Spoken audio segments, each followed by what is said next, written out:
Vivian, the goal of your speech today was to explain to us how you were putting, how you were using your leadership and event planning skills in order to do just that, put together a group of people and work through a plan. So I'll be evaluating first and foremost how well your speech matched up with that objective.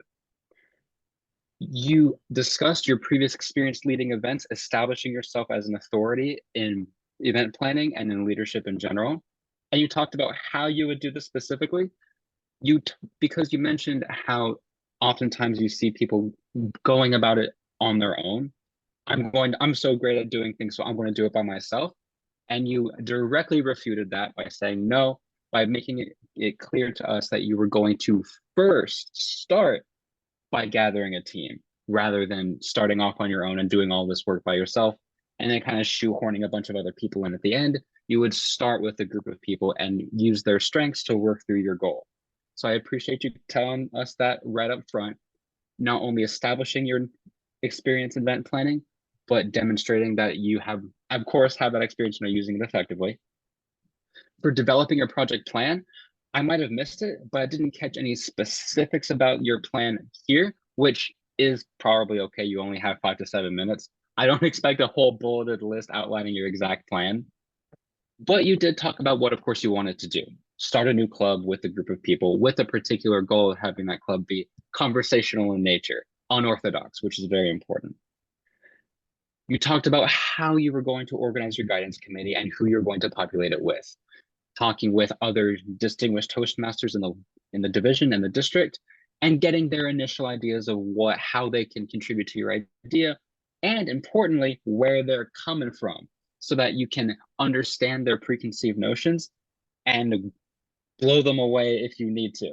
Because you're doing something new and unorthodox, it's very important to make sure that everyone's on the same page. Because as distinguished Toastmasters, of course, they're deeply ingrained in the traditional way of doing things. They've been doing it for forever. It might be difficult for them to even imagine something different. So I appreciate you taking the time to make sure that, hey, this is different.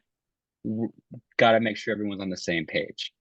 And as far as implementation goes, like you mentioned, you're in the middle of implementation right now. You'll be launching your club very soon. But I thought you did a pretty good job of adhering to the main objective of your speech. So next, I'm going to talk about the delivery of your speech in general. Of course, you're a master speech giver. All of the basics are taken care of. So I'm going to nitpick a little bit, and I'm going to refer back to your previous performances as a sort of relative measure. Everything was great as a baseline. We had no trouble understanding what you were saying. It was very clear, very easily understood, all that lovely stuff. But it was all very baseline. You didn't do anything special or anything full of pizzazz to enhance how you're delivering your objectives. Like sometimes you do with wild gestures or fun pauses and playing with the audience a little bit. I didn't see anything special in that regard in this speech. There weren't any fun theatrics like I normally see. That being said, of course, it was very well given, but I'm nitpicking you a little bit. There wasn't anything extra. So that is my one and only criticism. It was a very well delivered speech that adhered perfectly to what you were trying to do with the requirements of the speech. But there was room for some extra pizzazz. And I know you're capable of that because I've seen that many times before. All in all, great job, Vivien. And I look forward to visiting that club soon. Back to you. Back to me, the Toastmaster of the day.